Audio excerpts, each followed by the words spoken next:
In 1920, the city of Akron, Ohio, was manufacturing more rubber than any other place on the surface of the earth. Not most of America's rubber, most of the world's, a city of 208,000 people, sitting on a plateau in northeastern Ohio with no rubber trees within 4,000 miles of its city limits, had become the single point through which the majority of the planet's tires, hoses, boots, and belting passed on their way from raw latex to finished product. The city had grown so fast in the preceding decade that it earned a nickname among the reporters who came to write about it. They called it the fastest-growing city in America.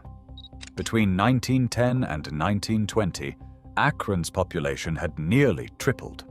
No city of comparable size in the country was adding people at that rate, and almost none of them were adding people for a single reason.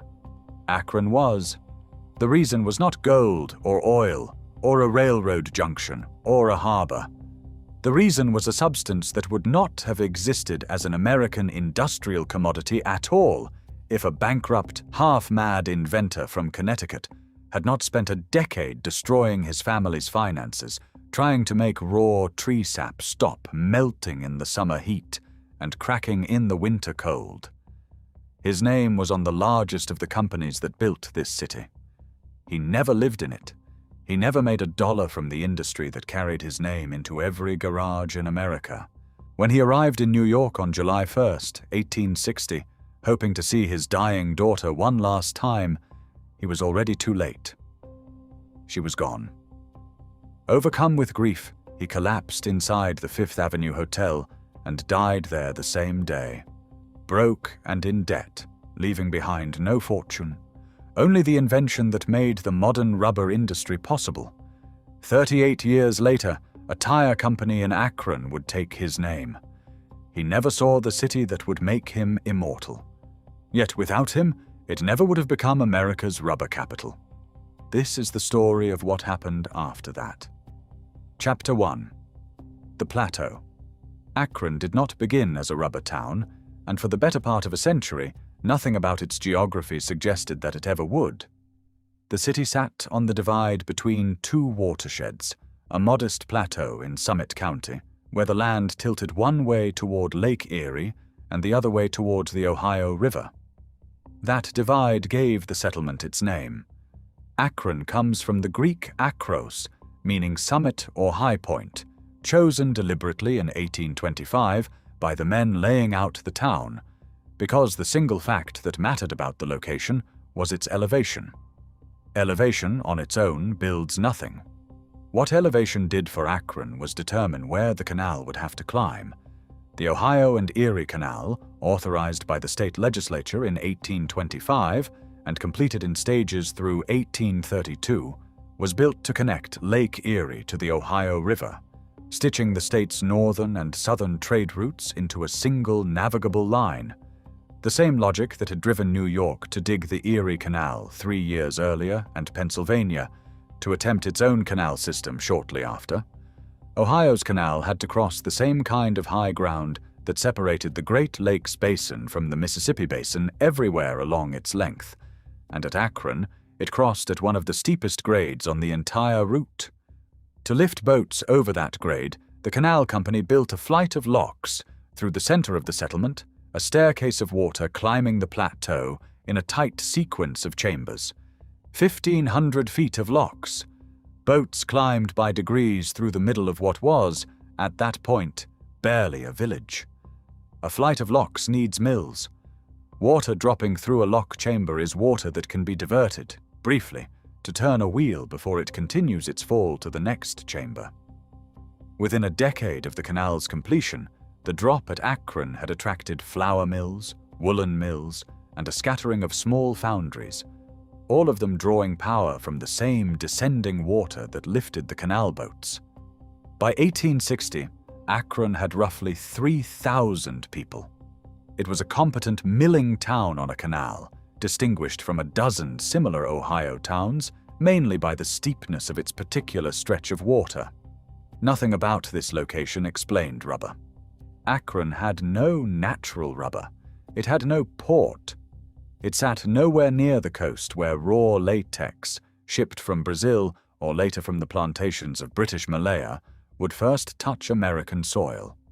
What Akron had was water power, a rail connection completed in the 1850s that linked the canal town to the wider Ohio rail network, and most importantly, a resident willing to take an enormous risk on an industry that had, up to that point, mostly bankrupted the men who tried to build it. Keep that willingness in mind. It is the entire story. Chapter 2. The man whose name was not his own.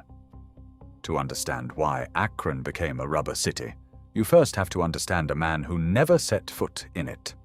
Charles Goodyear was born in New Haven, Connecticut, in 1800, the son of a hardware manufacturer, and he spent the first decades of his adult life failing at business with a persistence that would have ended most men's ambitions. He tried hardware. He tried a partnership in his father's firm. Both collapsed under debt. By the early 1830s, Goodyear had discovered rubber, or rather, he had discovered the problem with rubber, which was that raw, natural rubber, however useful it seemed in theory, was functionally worthless as a manufacturing material. In the summer heat, it turned to a sticky, foul-smelling paste. In the winter cold, it turned brittle and cracked. Manufacturers who had rushed into rubber goods in the early 1830s, waterproof shoes, coats, mail bags, watched entire warehouses of product melt into a single fused, unsellable mass during a hot New York summer. The rubber boom of 1833 collapsed almost as quickly as it had inflated, and the word rubber became, for a period, a byword for a bad investment. Goodyear did not take the hint. He became obsessed in the specific and financially catastrophic sense that obsession sometimes takes, with the idea that the melting problem could be solved through some combination with another substance. He experimented in debtor's prison, where he was jailed repeatedly through the 1830s for unpaid bills. He experimented while his children went hungry. He experimented while friends and family, one by one, refused to lend him any more money, having learned that money lent to Charles Goodyear did not come back. The breakthrough, by Goodyear's own later account, came by accident in 1839 when a mixture of rubber, sulfur, and white lead that he had been heating on a stovetop in Woburn, Massachusetts, was accidentally dropped onto the surface of the hot stove.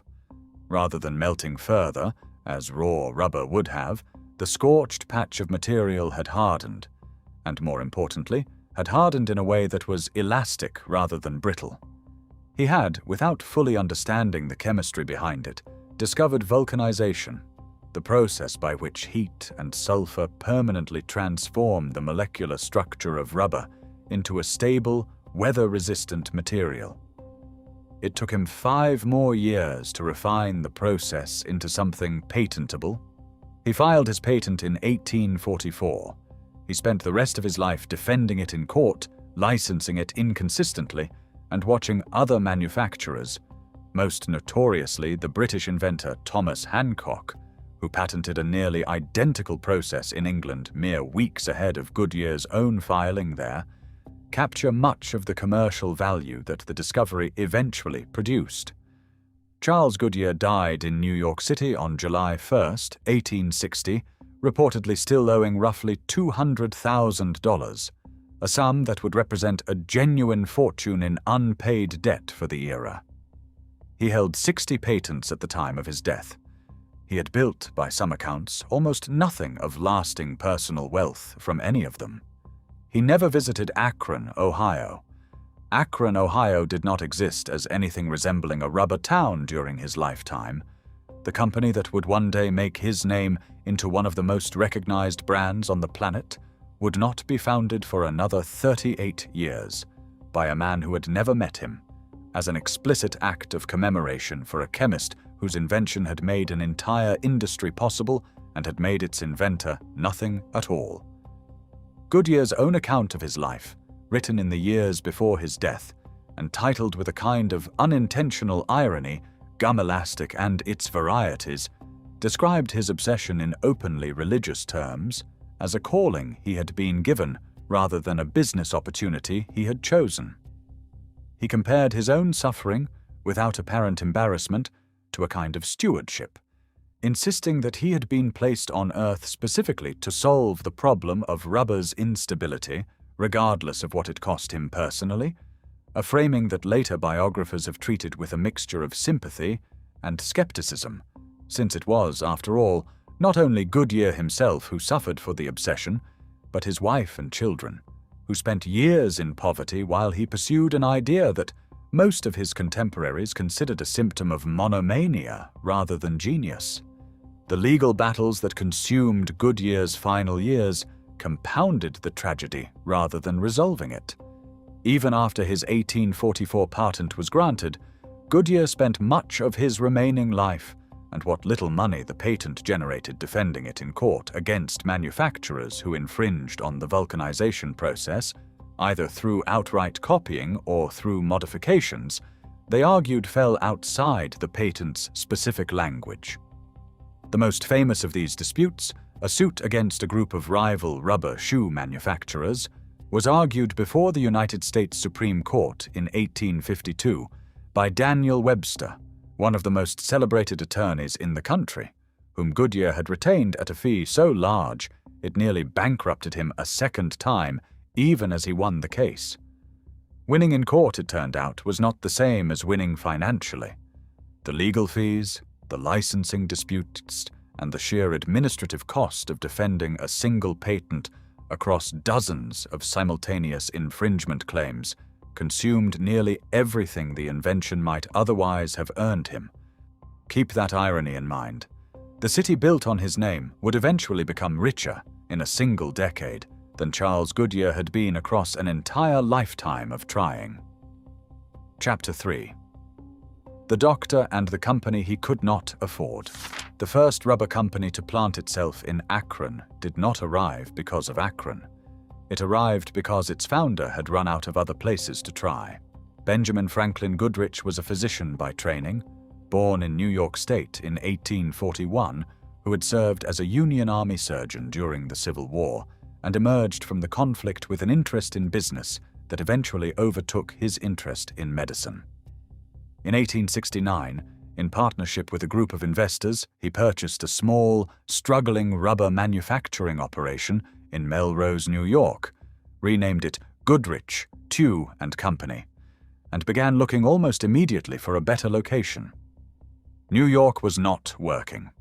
The company was undercapitalized, its access to skilled labor was inconsistent, and its geographic position offered no particular advantage over the dozens of other small rubber operations scattered across the industrial Northeast.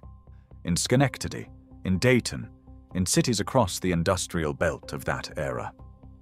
A group of local businessmen, in this case from Akron, Ohio, offered Goodrich a package of incentives to relocate: free land along the canal and a promise of local capital investment, a civic subsidy extended to a company that had not yet proven it could survive. The Akron businessmen were not acting out of any special expertise in rubber. They were acting out of the same logic that had moved Schenectady's bankers to close the $7,500 gap on Edison's factory purchase 6 years later, and that would move dozens of similar Midwestern towns to make similar bets across the following decades. A canal town with water power and rail access and a shrinking milling economy needed a new industry, any industry, and rubber, however unproven, was an industry willing to move. Goodrich accepted the offer in 1870 and relocated his company to Akron, establishing it on a parcel along the canal that would remain the company's home for more than a century. The move nearly killed the company almost immediately. B.F. Goodrich, as the firm would eventually be renamed, spent its first years in near-continuous financial crisis, surviving multiple near bankruptcies through the 1870s on the strength of Goodrich's own persistence and the patience of a small circle of local investors who had, in effect, already sunk their civic pride into the bet and were unwilling to let it fail in public. What kept the company alive long enough to matter was a product line that had nothing to do with the automobile, because in 1870 there was no automobile industry to serve. Goodrich manufactured fire hose. It manufactured drive belting for factory machinery. It manufactured rubber tubing, valves, and washers, the unglamorous connective tissue of an industrializing economy that needed flexible, weatherproof materials wherever metal alone would not do the job. By the mid-1880s, the company had stabilized into modest but real profitability. Akron, by this point, held perhaps 20,000 people, and Goodrich's factory was among the largest employers in a town whose canal-era milling identity was steadily giving way to something new.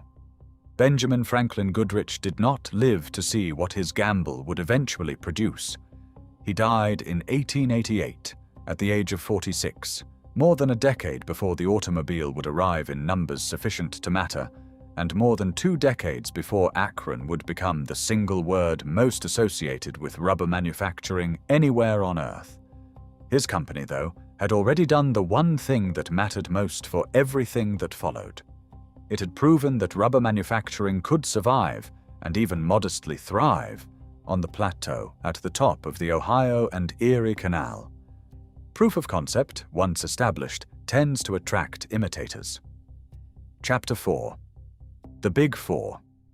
The imitators arrived within a decade of each other, and together with Goodrich, they would come to be known across the industry as the Big Four, the quartet of companies whose combined output would eventually make Akron synonymous with rubber, the way Detroit was synonymous with automobiles and Pittsburgh with steel.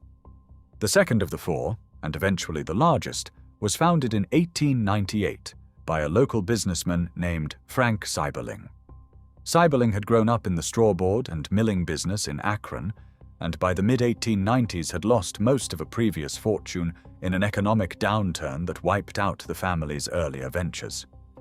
In 1898, with borrowed money and a mortgaged piece of property, Seiberling purchased a small defunct rubber plant on the east side of Akron and founded a new company to manufacture bicycle and carriage tires, a market that was, at that specific moment, exploding across the country as the bicycle craze of the 1890s put wheeled transportation into tens of millions of American hands for the first time. Seiberling named the company not for himself, but for the man whose chemistry had made the entire industry possible and who had never profited from it. He called it the Goodyear Tire and Rubber Company, a tribute rather than a family claim, honoring an inventor who had died 38 years earlier, owing $200,000 and holding not one share of the enterprise that would eventually carry his name to every corner of the globe.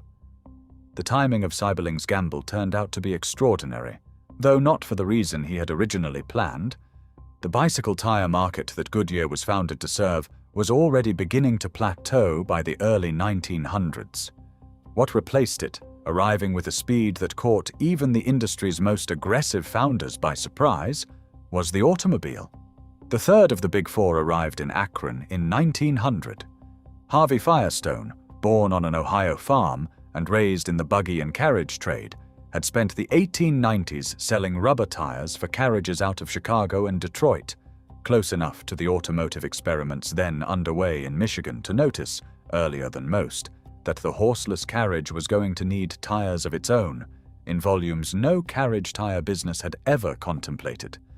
He founded the Firestone Tire and Rubber Company in Akron in 1900, choosing the city for the same reasons Goodrich and Seiberling had chosen it a generation and 2 years earlier. Available capital, a trained rubber-working labor force already accumulating in the city from Goodrich's decades of operation, and a rail and canal infrastructure built to move raw material in and finished product out. Firestone's decisive advantage arrived through a personal relationship rather than a technical one. He had become friendly, in the 1890s carriage trade, with a young Detroit engineer named Henry Ford.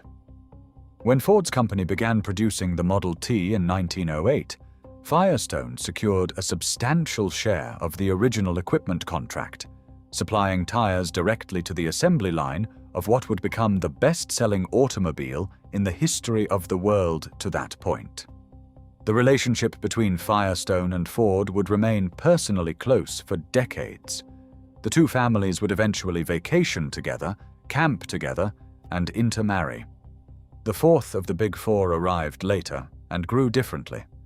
General Tire and Rubber Company was founded in Akron in 1915 by William O'Neill, who had previously run a tire distribution business and understood the retail and wholesale side of the industry, as well as anyone in the city understood manufacturing.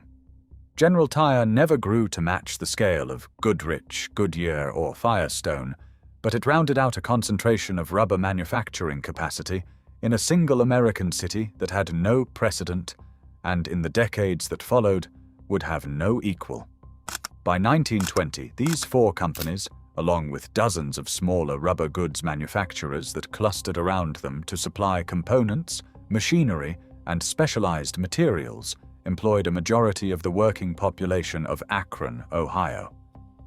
The city that had been a canal town of 3,000 people in 1860 now held more than 200,000. Picture South Main Street on a weekday morning in the autumn of 1916. The Goodrich plant is running at full capacity, its smokestacks visible for miles across the flat Ohio countryside. 2 miles east, Goodyear's East Akron complex has grown into a self-contained industrial district of its own, with its own rail spur, its own power plant, and its own security force patrolling gates that thousands of workers pass through twice a day. Firestone's plant on the south side of the city runs a similar rhythm on the same clock. The canal that had once carried flour and wool now carries, when it carries anything at all, raw rubber bales arriving by rail from the port of New York, offloaded onto trucks that haul them the final mile to factory floors, where they will be masticated, mixed with sulfur and carbon black, extruded, molded, and vulcanized into tires bound for a Ford, a Buick, or a Cadillac. The city's population had nearly tripled in a single decade, and almost none of the growth was organic. It was imported in the specific way that industrial boomtowns import their populations on trains and by automobile from the hill country of West Virginia, Kentucky, and southern Ohio, from farms that could no longer support the families working them, drawn by wages that a coal mine or a hillside tobacco farm could never match. Consider what the Big Four had built by the outbreak of the First World War, considered not as 4 separate businesses, but as a single interlocking industrial organism occupying a few square miles of northeastern Ohio. Goodrich's original canal-side plant had, by 1915, grown into a sprawling complex of mill buildings, warehouses, and vulcanizing houses that employed several thousand workers on its own. Goodyear's East Akron Works, begun in 1898 as a single modest factory building, had expanded so aggressively under Seiberling's direction that by the mid-1910s it required its own internal rail system simply to move raw material and finished product between buildings that had, by then, spread across hundreds of acres. Firestone's Southside complex ran on a similar scale, feeding tires directly into the supply chain of the fastest-growing automobile manufacturer on Earth. General Tire, smaller than the other 3 but growing quickly under William O'Neill's direction, added its own weight to a concentration of manufacturing capacity that no other American city, in any single industrial category, could match. The companies competed against each other with genuine ferocity, on price, on technical innovation, on advertising, and, perhaps most consequentially for the city itself, on wages. Each of the Big Four aware that a shortage of skilled tire builders in one plant could be solved only by luring experienced workers away from a competitor across town. That competition for labor, unusual in its intensity even by the standards of other American industrial cities, gave Akron's rubber workers a degree of leverage that similarly skilled workers in single-employer company towns, the coal camps of Appalachia chief among them, simply did not have. A tire builder unhappy with conditions at Goodrich could, at least in principle, walk to Goodyear or Firestone the same afternoon and find comparable work. That mobility, while it lasted, meaningfully tempered the ordinary imbalance of power between an industrial employer and an individual worker, and it would matter enormously 2 decades later, when Akron's rubber workers moved to organize themselves. Chapter 5. Rubber Town. The men and women who filled the rubber factories did not come from nowhere, and the city that absorbed them did so imperfectly, in ways that would shape Akron's social geography for the rest of the century. The migration out of central Appalachia into Akron between roughly 1910 and 1930 was one of the largest internal population movements in American history to that point, though it has never received the same historical attention as the roughly contemporaneous Great Migration of Black Americans out of the rural South into northern industrial cities.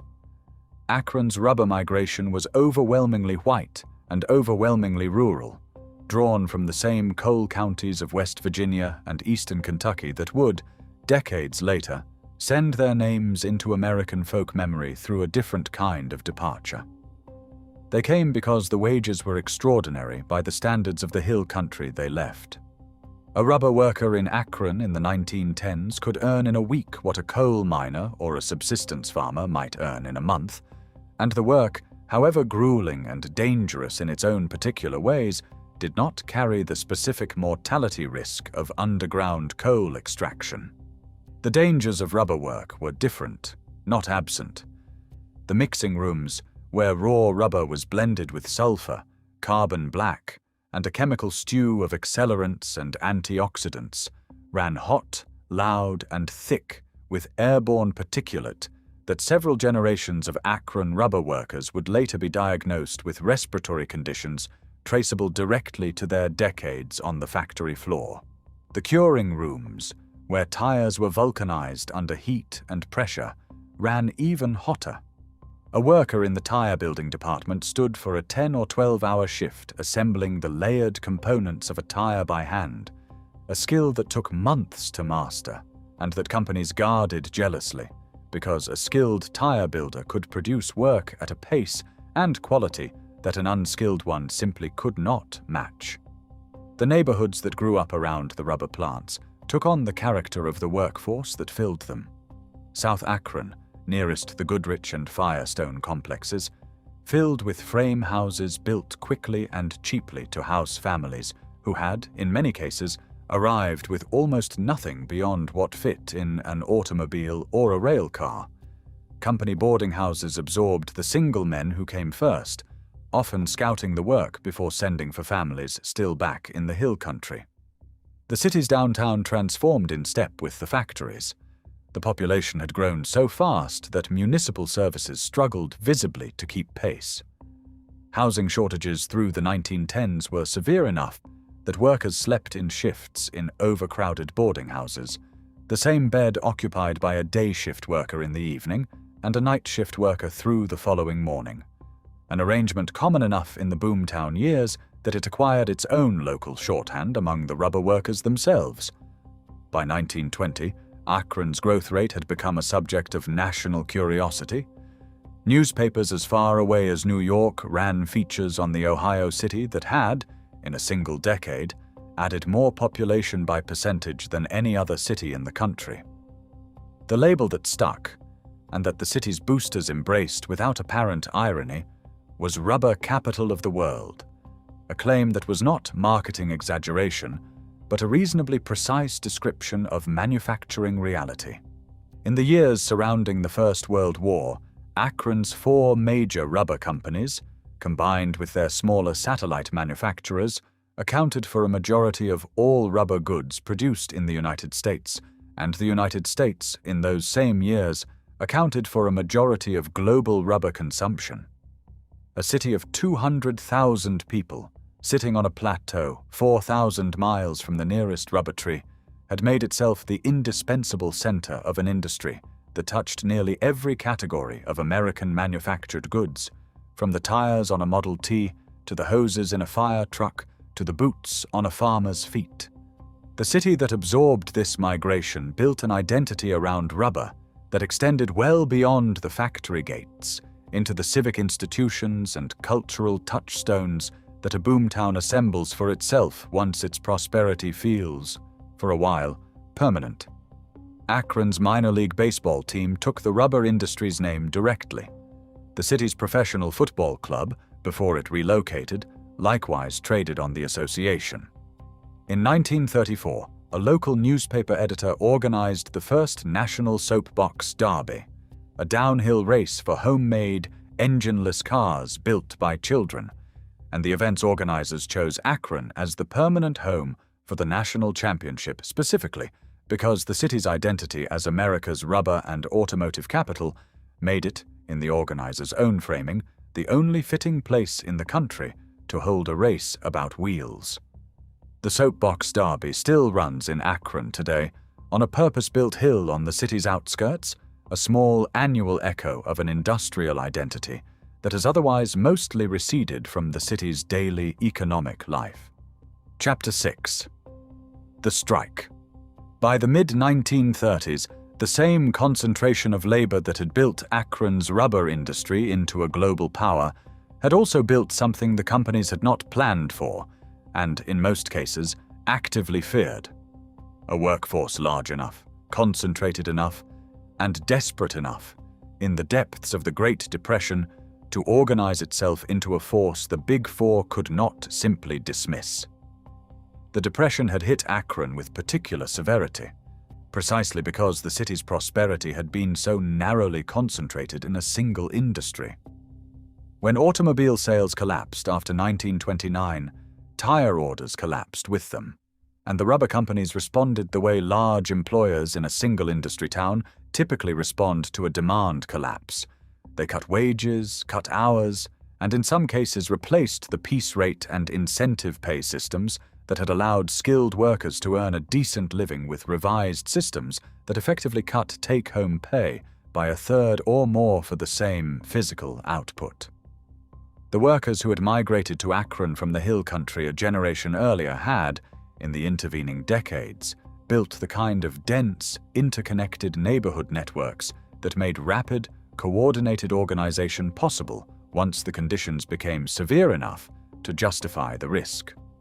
The United Rubber Workers Union was chartered in 1935 under the umbrella of the newly forming Congress of Industrial Organizations, and it moved almost immediately toward confrontation with the Big Four, the confrontation that mattered most, and the one that would eventually be recognized by labor historians as one of the pivotal moments in the entire history of American industrial unionism, began at Goodyear's East Akron plant on February 14, 1936.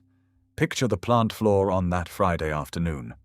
Word had spread through the tire building department that the company intended to lay off several hundred workers while simultaneously extending the working hours of those who remained, a combination that struck the workforce as a direct assault on both employment and working conditions at once. Rather than walking out of the building, in the traditional pattern of a strike, a group of workers in the tire department simply stopped their machines and sat down. They did not leave the factory. They occupied it, refusing to vacate their positions on the shop floor, which meant that the company could not simply hire replacement workers to run the machines, because the machines were occupied by the very workers on strike. The tactic, known as the sit-down strike, had been used in isolated instances elsewhere in the country, but had never been deployed at the scale, and with the organizational discipline that the Goodyear workers brought to it in February of 1936. The strike spread within days to Goodyear's other Akron facilities and drew, in its later stages, support from workers at Firestone and Goodrich as well, though those companies avoided the same level of direct occupation. Akron's mayor, facing a genuine possibility of violent confrontation between strikers, company guards, and vigilante groups organized by local business interests hostile to the union, worked to keep the National Guard from being deployed, a restraint that several other American industrial cities facing similar labor conflict in the same years did not extend. The strike lasted more than a month and ended in late March of 1936 with a settlement that fell short of full union recognition but established the United Rubber Workers as a permanent and functioning presence inside the Big Four's Akron plants, a foothold that would be consolidated into full recognition within the following 2 years. The significance of the Akron sit-down strike extended well beyond the rubber industry itself. The tactic that Akron's rubber workers had pioneered in February of 1936 was adopted, refined, and deployed at a vastly larger scale by the United Auto Workers less than a year later in the Flint, Michigan, sit-down strike against General Motors that ran from December of 1936 into February of 1937, and that is more widely remembered today as the pivotal moment in the organization of the American automobile industry. Flint's strike is the one that made the history textbooks. Akron's came first, and Akron's workers, in the specific and literal sense, wrote the playbook. By the end of the decade, Akron had become, alongside Detroit, one of the most heavily unionized industrial cities in the United States, a distinction that would shape both the wages its workers earned in the prosperous decades that followed and the speed with which the rubber companies would eventually look elsewhere for cheaper, non-union labor once that prosperity came under pressure. The union's leverage in those post-war decades translated directly into the standard of living of the neighborhoods that had once absorbed the desperate Appalachian migration of the 1910s and 1920s. A rubber worker with 2 decades of seniority at Goodyear or Firestone by the 1950s could reasonably expect a wage, a pension, and a company-subsidized health plan that placed him in the specific economic terms that mattered to a family a generation removed from a West Virginia coal camp or a hillside tobacco farm, solidly within the American middle class. Houses in South Akron and in the newer post-war subdivisions ringing the city were bought outright rather than rented, often within a decade of a worker's hire date, financed by wages that a bias-ply tire building line, staffed by a heavily unionized and increasingly well-compensated workforce, made possible in a way that would have seemed almost unimaginable to the same families a single generation earlier. That prosperity, precisely because it was so directly tied to the specific wage and benefit structure the United Rubber Workers had won through decades of contract negotiation, became one of the clearest financial arguments for the relocation decisions the Big Four would eventually make. A new tire plant built in Oklahoma or South Carolina in the 1960s or 1970s could be staffed at a fraction of the total labor cost of an equivalent Akron facility, non-union, built on cheaper land, and often supported by state and local tax incentives explicitly designed to lure northern manufacturing capacity southward.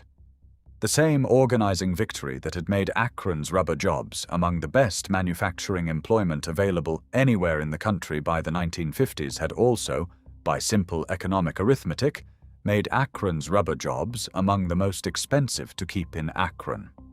Chapter 7. The War and the Summit. The Second World War took Akron's rubber industry to a scale of national importance that no single American city's industrial output would exceed in the years that followed. And it did so through a crisis that had nothing to do with tires and everything to do with geography on the other side of the planet.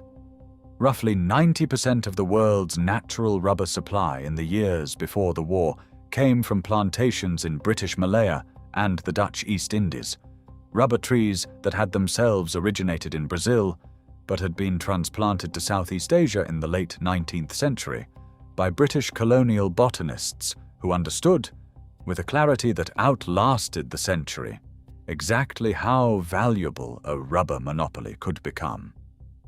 When Japanese forces overran Malaya and the Dutch East Indies in the opening months of 1942, the United States lost access to nearly the entirety of its natural rubber supply within a period of weeks. The strategic consequence was immediate and severe. Rubber was not a luxury material in a nation mobilizing for a two-ocean war. Every truck, every aircraft, every tank, and every artillery piece that moved required tires, gaskets, hoses, and seals in quantities the existing stockpile could not remotely satisfy for the duration of a war that no one in early 1942 could confidently predict the length of.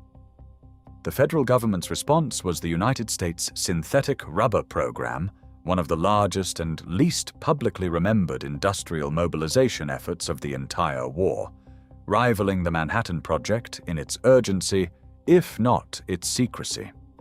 The program required the design, construction, and operation, within a matter of months rather than years, of an entirely new domestic industry capable of manufacturing synthetic rubber, styrene butadiene rubber, known in the program's own shorthand as GR-S, at a volume sufficient to replace the lost Southeast Asian supply chain almost overnight.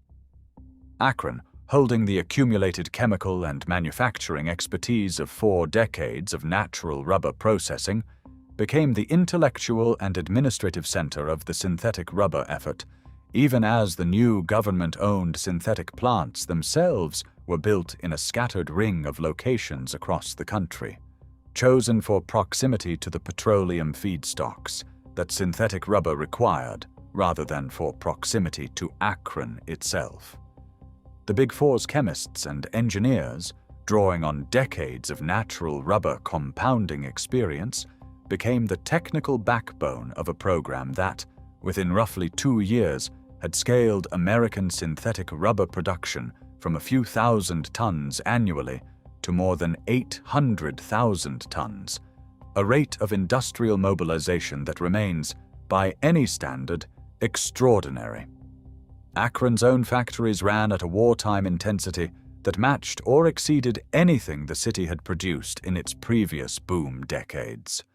Goodyear alone, beyond its core tire production, manufactured barrage balloons, life rafts, aircraft components, and, in a wartime pivot that surprised even some of its own engineers, entire airships and aircraft parts through a dedicated aviation division that had been quietly growing inside the company since the 1910s. Goodrich developed and manufactured the first practical American anti-exposure and pressure suits for high-altitude flight, technology that would, in a lineage the company's engineers could not have anticipated in 1943, eventually contribute directly to the spacesuits worn by American astronauts a generation later. Firestone manufactured tires, tracks for military vehicles, and a wide range of rubberized military equipment at a volume that made the company, for the war's duration, one of the most important single suppliers to the American armed forces of any industrial firm in the country. By 1945, Akron's population had climbed past 240,000, and the city's rubber industry, having proven its capacity to scale under the most severe supply crisis in its history, stood at the absolute peak of its national importance. Every major American automobile would, for the following 3 decades, roll off an assembly line on tires either manufactured directly in Akron or manufactured according to specifications, formulas, and quality standards developed in Akron's research laboratories and transmitted to satellite plants the Big Four had begun, cautiously, to open elsewhere in the country as the post-war market grew beyond what the original Akron facilities alone could supply. Picture Akron's East Market Street on a winter evening in 1943. The Goodyear Aircraft Division, a wartime expansion that had grown almost overnight out of the company's pre-war experiments with airships and blimps, is running a shift of thousands of workers building components for Corsair fighter aircraft under subcontract, work that had nothing to do with tires and everything to do with a company willing to reorganize its entire production apparatus around whatever the government needed most urgently that year. Streetcars packed beyond capacity carry workers between the rubber plants and neighborhoods that had, in the space of 2 years, absorbed another wave of newcomers, drawn this time not by the ordinary pull of high industrial wages, but by a national mobilization that had turned Akron, for the duration of the conflict, into one of the most strategically indispensable manufacturing cities in the country. Ration coupons, victory gardens planted in the yards of houses built a generation earlier for the rubber boom, and a blackout drill schedule coordinated with the rest of industrial Ohio, all layered onto a city whose basic economic rhythm, the shift change at the rubber plant gates, had not fundamentally altered in 40 years, only intensified. The synthetic rubber crisis had also exposed, for the first time in the industry's history, a strategic vulnerability that the Big Four's own pre-war complacency had allowed to go largely unaddressed.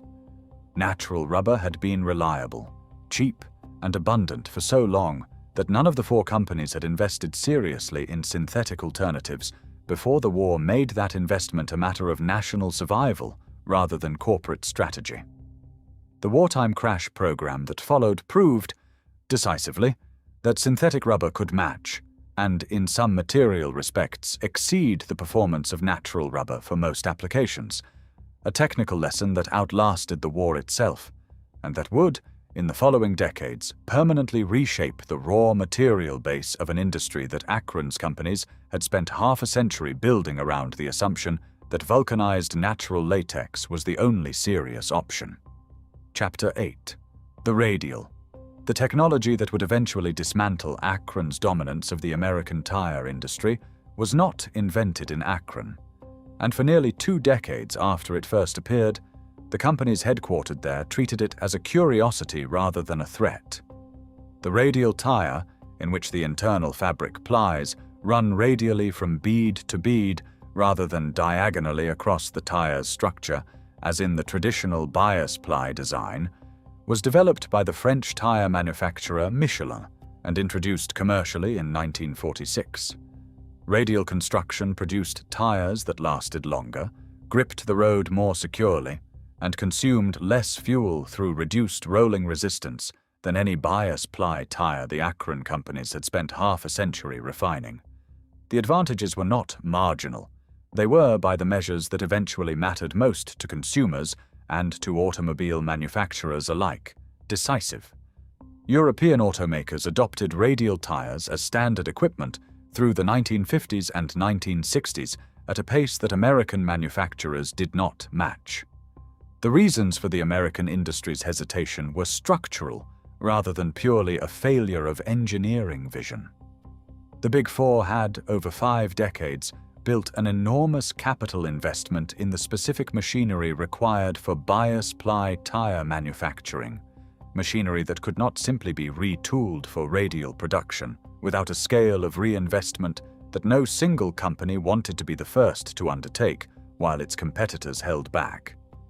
Detroit's automakers, for their part, were slow to specify radial tires as standard equipment on American vehicles, partly because the ride characteristics of early radial tires differed from what American drivers had grown accustomed to, and partly because the American automotive industry of the 1950s and 1960s had its own reasons, rooted in planned model-year obsolescence and a general resistance to costly retooling, for preferring incremental change over structural disruption. By the time American manufacturers moved decisively toward radial production, in the wake of the 1973 oil crisis, which made the fuel efficiency advantages of radial construction suddenly and urgently relevant to a driving public-facing gasoline shortages and quadrupled prices, the retooling that followed was neither gradual nor gentle. It required the wholesale replacement of production lines that some of Akron's plants had operated, with only incremental modification since before the Second World War. The retooling exposed a second, quieter problem that had been accumulating beneath the surface of Akron's prosperity for years. The Big Four's Akron factories were, by the 1970s, among the oldest, most labor-intensive, and least efficient tire plants that any of the four companies operated anywhere in the country. Decades of union-negotiated wage and benefit gains, hard won in the sit-down strike era and defended through every subsequent contract negotiation, had made Akron labor among the most expensive in the American tire industry, even as the plants themselves, some dating to the 1910s and 1920s, required capital investment on a scale the companies increasingly preferred to direct toward newer, non-union facilities in the American South, where land, labor, and tax incentives were all considerably cheaper. The closures, when they came, arrived in a sequence that the city experienced not as a single catastrophic event, but as a decade-long accumulation of smaller losses, each one absorbed and each one making the next slightly more inevitable.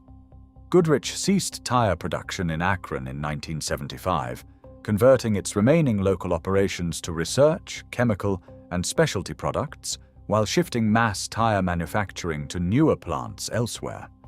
Firestone, weakened further by a catastrophic product recall in 1978, involving hundreds of Radial tires prone to tread separation, a scandal that cost the company several $100 million and permanently damaged its reputation for quality, closed its last Akron tire plant in 1980.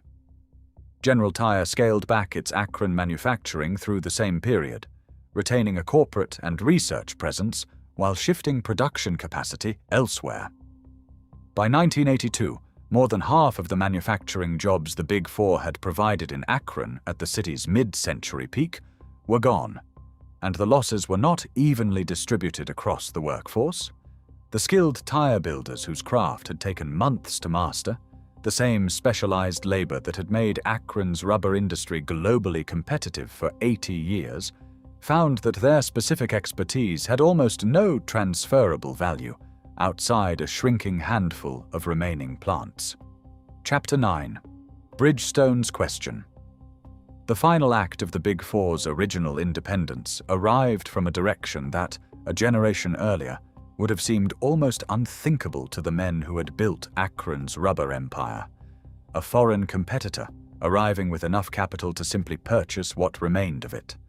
Firestone, the company whose 1978 recall scandal had never fully repaired its reputation or its balance sheet, spent the 1980s in a prolonged financial decline that its own management proved unable to reverse.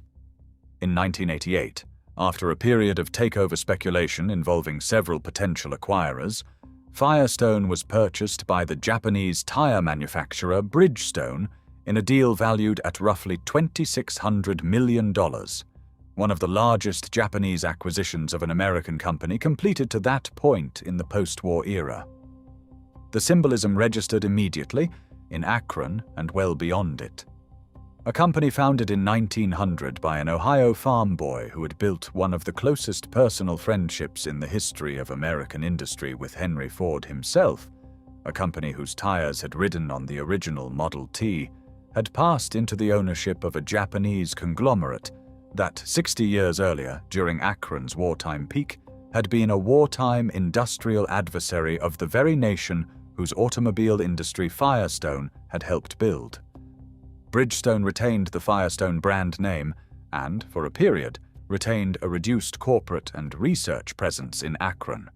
But the locus of ownership, strategic decision-making, and increasingly manufacturing investment had shifted permanently overseas. Goodrich, having already exited tire manufacturing entirely in the mid-1970s, spent the following 2 decades transforming itself into a specialty chemicals and aerospace components company, a pivot substantial enough that by 1990 it operated under a corporate identity, still headquartered in the region, that bore only a historical resemblance to the tire manufacturer Benjamin Franklin Goodrich had founded in 1870. It eventually exited the rubber and tire business as a category altogether, focusing on aerospace systems, a business that survives today, though not under a name most Americans would immediately connect to rubber. Goodyear alone among the original Big Four both remained independent and remained headquartered in Akron, a distinction the company and the city have both, in the decades since, treated as a point of genuine civic significance. But independence and headquarters presence were not the same thing as manufacturing presence. By the 1990s, the vast majority of the tires bearing the Goodyear name were built in plants scattered across the American South, Latin America, and Asia, manufactured according to specifications and quality standards still developed in Akron's research facilities, but no longer produced in any meaningful volume on the ground where the company had been founded in 1898. The years surrounding the closures and the Bridgestone acquisition were not experienced by Akron's residents as a single dramatic headline, but as a long accumulation of smaller, ordinary losses, the specific texture of decline that any single industry American city eventually learns to recognize. Downtown retailers that had depended on rubber plant payrolls for foot traffic closed their storefronts through the late 1970s and 1980s at a pace that outstripped the city's ability to fill the vacancies. Church congregations built to serve a South Akron neighborhood at the peak of its rubber-era population found their pews steadily emptying as families who could afford to relocate did so, following the same jobs that had once drawn their own parents out of the Appalachian hill country decades earlier, this time toward the newer, non-union plants opening across the American South. The vocational training pipeline that Akron's high schools had built for 2 generations, explicitly around producing skilled tire builders for the Big Four, found itself, by the early 1980s, training students for a trade whose local job openings were disappearing faster than any single school district could responsibly redirect its curriculum. The population numbers tell the same story the factory closures tell, in the plain arithmetic that your channel has traced in city after city across this catalogue. Akron's population peaked at just over 290,000 people around 1960, near the tail end of the post-war manufacturing boom. By the 2020 census, the city held roughly 190,000 people, a decline of more than a third from the peak, concentrated overwhelmingly in the same neighborhoods. South Akron, the areas nearest the old Goodrich and Firestone complexes, that had filled first with Appalachian migrant families arriving for rubber jobs a century earlier and emptied last as those jobs disappeared. Chapter 10. What the Ground Kept. Akron did not disappear, and the story of what the city built out of its own decline follows a pattern that recurs, in its broad strokes, across nearly every single industry American city whose founding industry eventually moved on. The University of Akron, which had operated a modest chemistry and engineering curriculum oriented toward the rubber industry since early in the 20th century, made a deliberate strategic decision in the 1980s and 1990s to expand that specialized expertise into a freestanding academic discipline: polymer science. The university's College of Polymer Science and Polymer Engineering built substantially on faculty, research relationships, and industrial partnerships inherited directly from the Big Four's century of chemical expertise, became, by the early 2000s, one of the most highly regarded polymer science programs in the world, drawing graduate students and research funding from a global materials science industry that had grown far beyond rubber tires alone into plastics, adhesives, coatings, and advanced composite materials. Schenectady's General Electric Research Laboratory left a legacy in materials science and electrical engineering education that outlasted the company's manufacturing presence in the city. Akron's rubber companies left a comparable legacy in polymer chemistry. Goodyear's headquarters remains in downtown Akron today. In a corporate campus the company rebuilt and consolidated in the 2000s, a decision the company's leadership described explicitly at the time as a statement of continued commitment to the city of its founding, even as the tires themselves are built elsewhere. The company remains, alongside the university, one of the region's largest employers, though the workforce numbers bear no resemblance to the tens of thousands who once passed through the East Akron gates on a single shift change in the 1920s.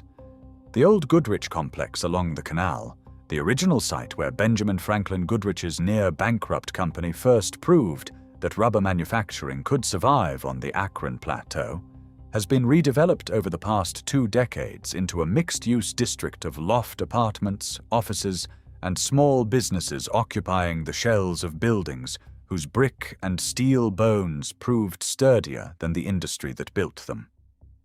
The development is commonly known today by a name that trades directly on the history it occupies: Canal Place, built atop the same flight of locks that first drew millers, and eventually a struggling rubber company to this particular stretch of high ground in northeastern Ohio. The canal itself, the specific geographic accident of a steep grade requiring a flight of locks, is a recreational towpath trail today, walked and biked by residents who pass, without necessarily registering the connection, within a few hundred feet of the exact water power site that determined nearly 2 centuries ago precisely where on the Ohio landscape a canal town would grow, and precisely why, 4 decades later, a bankrupt physician looking for cheap land and patient investors would choose this particular plateau over any of the dozen similar towns that might otherwise have become the rubber capital of the world.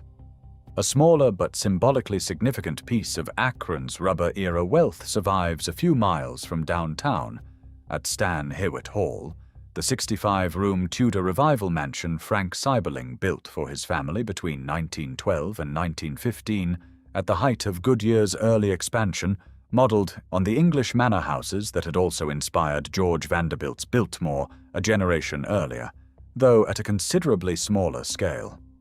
Seiberling lost control of Goodyear itself in 1921, forced out in a boardroom struggle with the company's bankers after a post-war inventory crisis nearly bankrupted the firm he had founded, a reversal of fortune not unlike the one that had nearly ended his career before Goodyear existed at all.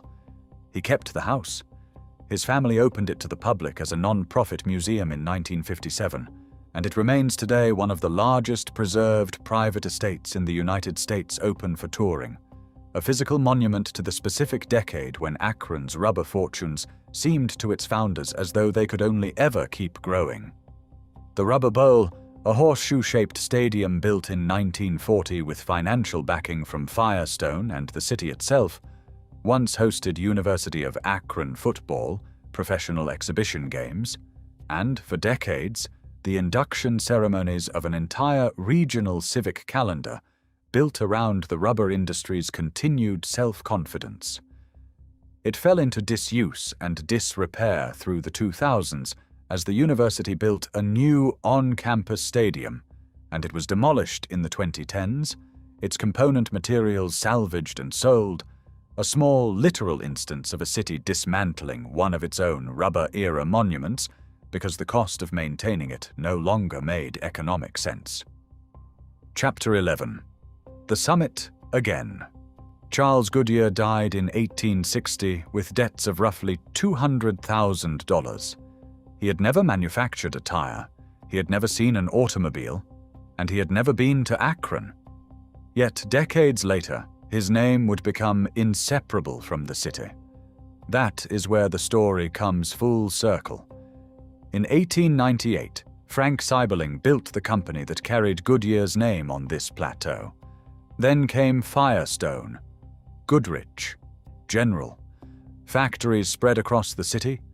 Workers arrived by the thousands. Neighborhoods grew around the plants. Akron became so completely identified with rubber that, for generations, it was difficult to imagine the city without it. And then the industry began to leave. Not all at once. A plant here, a department there, a job disappearing, a neighborhood changing. Until one day, the city that had once supplied tires to the world was no longer making most of them. But something strange remained. The same ground, the same canal, the same hills, the same name on the headquarters, and in places the same brick walls that had watched Akron become the rubber capital of the world. That may be the real ending. Not that Akron lost rubber, but that rubber became only one chapter in the history of a place that had existed before it and would continue after it. Charles Goodyear never saw any of this. He died believing his invention had brought him ruin. He could not have known that 40 years later, a city he had never visited would build an empire around his name. And perhaps he could not have imagined the final irony. The factories eventually disappeared. The empire changed. The industry moved on. But the name stayed. And so did the ground. Akron's rubber age is over. But Akron is still here,